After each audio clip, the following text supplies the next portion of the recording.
So let's read our question, and that is why are offspring of oviparous animals at a greater risk as compared to offsprings of viviparous animals? So here we are talking about the two types of animals. So ये जो division यहाँ पे जिसके बारे में हम बात कर रहे हैं, ये जाइगोट के डेवलपमेंट पर बेस्ड होता है। डेवलपमेंट ऑफ जाइगोट कैसा है, ये डिसाइड करता है कि वो एनिमल ओविपेरस है कि विविपेरस है। तो जो हमारे पास यहाँ पे टर्म्स हैं, ऑलरेडी क्वेश्चन में भी गिवन है, वो है ओविपेरस एंड विविपेरस। तो इसमें कैरेक्टरिस्टिक थिंग ये होती है कि फर्टिलाइजेशन दोनों में इंटरनल है। ध्यान रखने वाली बात ये है कि जब हम यहाँ पे फर्टिलाइजेशन की दोनों में बात कर रहे हैं, तो वो कैसा है? इंटरनल फर्टिलाइजेशन है, लेकिन उसके बाद का जो डेवलपमेंट है वो डिफरेंट है। क्योंकि अगर हम उसके बाद के डेवलपमेंट की बात करें तो ओविपेरस एनिमल्स कैसे हैं?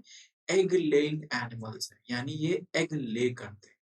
वेयरएज़ अगर हम यहाँ पे विविपेरस की बात करें तो ये क्या करते हैं? ये यंग वन्स को बर्थ देते हैं, give birth to young ones. ये इनकी कैरेक्टरिस्टिक्स होती हैं। अब ये समझना बहुत ज़रूरी है कि ये डेवलपमेंट जिसके बारे में हम बात कर रहे हैं, ये कैसे, जो कि हमारा क्वेश्चन भी है, कि ये कैसे जो हमारे ओविपेरस एनिमल्स होते हैं उनको ग्रेटर रिस्क पर रखता है compare to the offsprings of viviparous animals. तो देखिए एग लेइंग यहाँ पे जिसके बारे में हम बात कर रहे हैं, इसका सीधा-सीधा जो हमारे पास रीज़न है वो ये है कि भई ये एक हार्ड कैल्केरियस सेल में प्रेज़ेंट होता है। ये किसमें प्रेजेंट होंगे? हार्ड कैल्केरियस शेल में प्रेजेंट हैं, और इसके बाद इनमें क्या होता है? एक इंक्यूबेशन पीरियड होता है। इसके बाद इनमें एक इंक्यूबेशन पीरियड होगा, जिसके बाद जो लास्ट स्टेप होता है वो हैचिंग होती है। ये एक लॉन्ग पीरियड होता है, बट ये ऑलरेडी फीमेल बॉडी से आउट हो चुकी है। जबकि अगर हम यहाँ पे बात करें, तो यहाँ पे जो होल डेवलपमेंट है वो भी इंटरनल है। यहाँ पे हम क्या लिख सकते हैं? Internal development. जब तक कि फीटस एक प्रॉपर स्ट्रक्चर नहीं ले लेता है, एक इन्फेंट नहीं बन जाता है, तब तक वो क्या होता है? बाहर नहीं आता है। और जब वो डेवलपमेंट कंप्लीट होता होता है, तो हम क्या कह देते हैं उस टर्म को?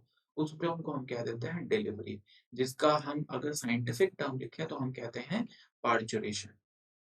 सो यहाँ पे क्या हो जाता है?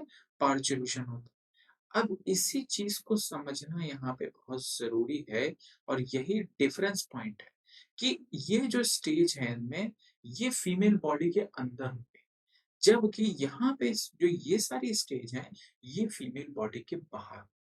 यहाँ पे हम लिख सकते हैं कि ये आउटसाइड द बॉडी है, ये आउटसाइड द फीमेल बॉडी है, जबकि यहाँ पे जिसकी हम ये बात कर रहे हैं, ये इनसाइड द बॉडी। तो जो चीज़ ऑलरेडी फीमेल के अंदर प्रेज़ेंट है, वो ज़्यादा सिक्योर है कंपैरेटिवली जो ये हमारे पास एग हैं, ये जो बाहर आ गए। क्योंकि इनमें एनवायरमेंटल फैक्टर्स का इफ़ेक्ट पड़ सकता है, प्रेडेटर्स का इफ़ेक्ट पड़ सकता है, और भी बहुत सारे रीज़न हैं, जो इस एग को किसी भी वे में, किसी भी टाइम पे during the time of incubation और हैचिंग डैमेज कर सकते हैं। जबकि यहाँ पे जब तक फीमेल बॉडी को कोई इफ़ेक्ट नहीं होगा, कोई किसी तरीके का डैमेज नहीं होगा, तब तक जो डेवलपमेंट हो रहा है एक फीटस का या फिर उनका एक इन्फेंट का, वो तब तक किसी भी तरीके से डैमेज नहीं होगा। और इसीलिए जो हमारा स्टेटमेंट है यहाँ पे कि ओविपेरस एनिमल ग्रेटर रिस्क पर होते हैं comparatively to the offsprings of viviparous animals. I hope this will help you. Thank you.